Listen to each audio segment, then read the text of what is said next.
heavy, fast Tier X vehicle, a tank universally feared and desired, the oppressor of random battles, and the best vehicle in the Soviet tech tree. That's what the IS-7 was a long time ago. These days, the IS-7 is a little different, but it can still surprise players.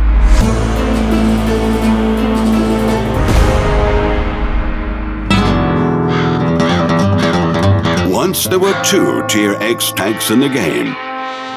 If you got car sickness when performing turns, you took the mouse and slowly crushed everything in your path. Everyone else wanted to get the IS-7.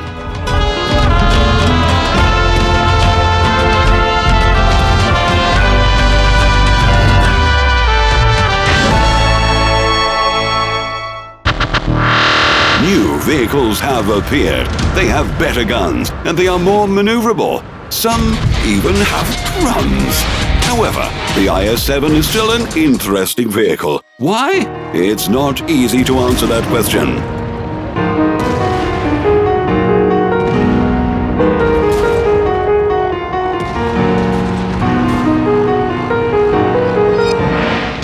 Let's take a look at its characteristics. Here's the most outstanding one. Speed. Yeah. According to its stats on paper, the IS-7 can accelerate up to 60 kilometers an hour. That's just 5 kilometers an hour less than the speed of the Bat-Chat. And rolling downhill, this tank does gain quite a bit of speed. However, it's not so great on flat ground. In ideal conditions on the streets of Himmelsdorf, the IS-7 has a maximum speed of, well, actually, it never reaches its maximum speed. Never. At best, you can get it up to a speed of 45 kilometers an hour. In fact, many characteristics of the IS-7 are quite average. For example, it has only 2,150 hit points. That's something you can live with, but the IS-7's gun, it lacks accuracy. Its rate of fire is slow, and its aim time is the slowest among all vehicles of the same tier. So, if you don't want to drive yourself crazy, forget about shooting from long distances. There is a ray of light in the gun characteristics. Its damage per shot is quite good, 490. Without it, the IS-7 would be better off ramming than shooting. So, what's wrong with this tank? Or, to be more exact, what's good about it? Why is the IS-7 still popular? The answer lies in its armor. The armor of the IS-7 is not your normal armor. The IS-7's turret is made of titanium and Superman's skin. It has 270 millimeters of armor in the front of the turret and a mantlet that is 350 millimeters thick. The hull pike nose will make the tank commander hoarse from constantly shouting, "Ricochet!" The lower glacis plate is a weak spot, but if you manage to hide it, the combination of the IS-7 and a low spot can do incredible things. Here are 15 Waffenträgers, and here is the IS-7. How long can it stand against them? 20 seconds? A minute? Place your bets. Let's find out.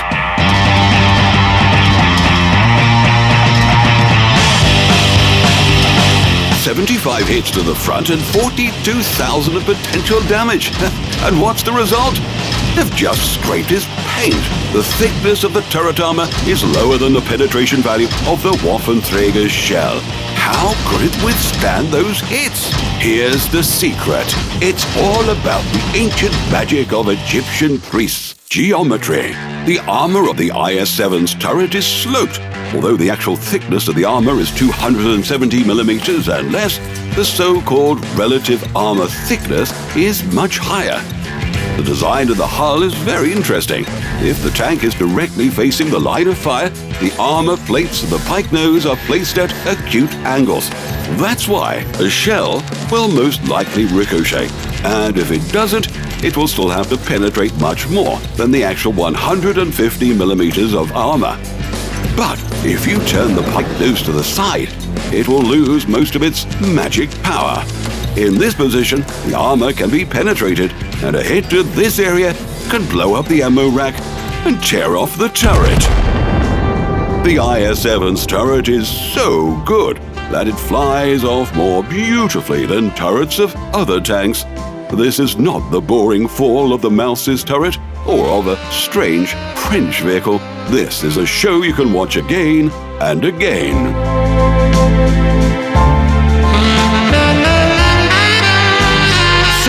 About the armor. The IS-7 has 150 millimeters of armor on the sides. Theoretically, that side armor should be easily penetrated by many vehicles. In practice, it withstands hits quite well. There were even rumors that the side plates were made of mithril. But the truth is even more incredible. It's hard to imagine, but the geometry at the sides is even more complex than of the pike nose. There's a line of armor angled at 45 degrees right under the turret. It's hard to hit this line and hard to penetrate it, and shells often ricochet off of it. And this is the most mysterious part of the side. It's vertical, and players are enticed to shoot there. It has ruined thousands of hopes.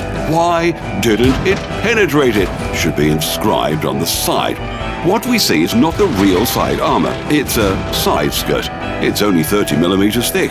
There's spaced armor behind it, so it's almost useless to try and penetrate the IS-7 side with heat shells. A heat shell first explodes on the side skirt. Penetrating jet forms. It penetrates the side skirt and loses its armor penetration value for the first time. This value is equal to the relative armor thickness in the place of hit.